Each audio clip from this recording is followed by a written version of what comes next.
Halo, Bapak atau Ibu dosen penilai untuk exam Business Intelligence dan Analytics ini. Di sini saya akan menjelaskan eh, hasil exam yang sudah saya kerjakan. Baik, langsung saja ya, karena durasinya cepat ya, hanya 3 sampai 5 menit. Jadi di sini saya menggunakan Python, Jupyter Notebook. Nah, sebagai background di sini kita mempunyai permasalahan di mana ada data terhadap bank sentral yang memiliki label atau target bangkrut atau tidak bangkrut ya. Nah, eh, permasalahan tersebut akan kita coba analisa dan kita coba prediksi ya, menggunakan model yang dibuat ini.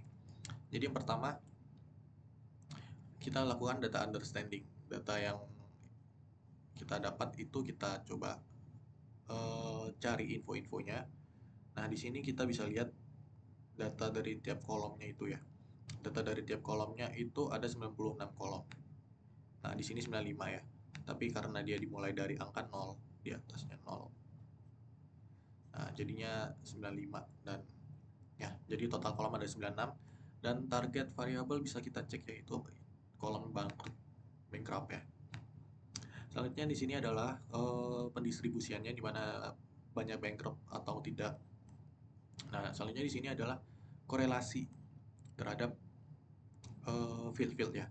Jadi semakin pekat atau semakin pekat dari warna merah atau biru atau ungu ya ini, itu memiliki korelasi yang tinggi.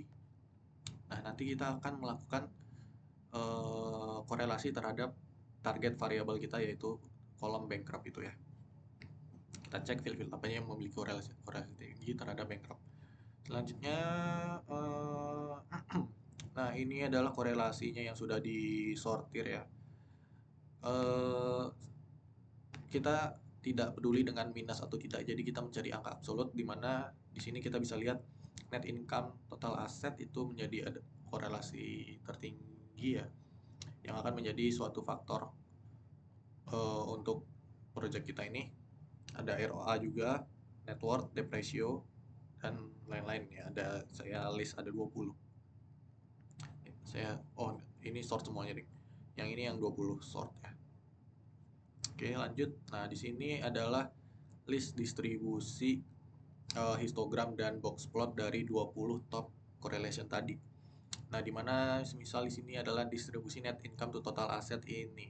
Nah, bisa kita lihat cenderung ke kanan, skew-nya ke kanan, di mana artinya eh, memiliki nilai yang bagus karena bank-bank dari data yang ada itu kita bisa lihat bankrupt-nya lebih sedikit kan. Nah, di sini ke kanan artinya tidak bankrupt-nya lebih banyak.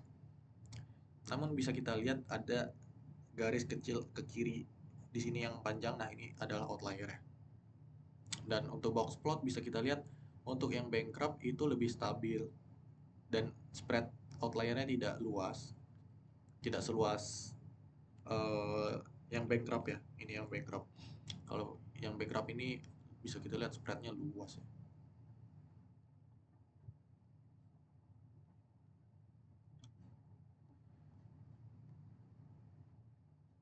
Oke, kita lanjut. Jadi seperti itu ya, ada 20. Jadi karena waktunya sedikit saya langsung saja ya. Selanjutnya ada data cleaning. Data cleaning kita lakukan data cleaning target distribution dan ya kita cek target distribution ada berapa, terus tidak mempunyai data cleaningnya tidak ada null value ya. Lalu feature selection kita lakukan dengan threshold correlation. Lalu kita scaling, lalu kita class imbalance handling dengan class weight dan smoothe. Nah, selanjutnya kita lakukan fitur extraction. Fitur extraction kita lakukan ada 3, PCA dengan smoothe yang tadi, class imbalance yang smoothe, lalu LDA smoothe, dan auto encoder yang hasil dari smoothe tadi. Selanjutnya kita trend test split data. Jadi ada 4 data test kita. Jadi untuk tree kita pakai trend pretest yang untuk tree yang biasa ya. Lalu PCA kita pakai yang hasil semote, LDA kita pakai hasil semote, autoencoder selalu hasil semote.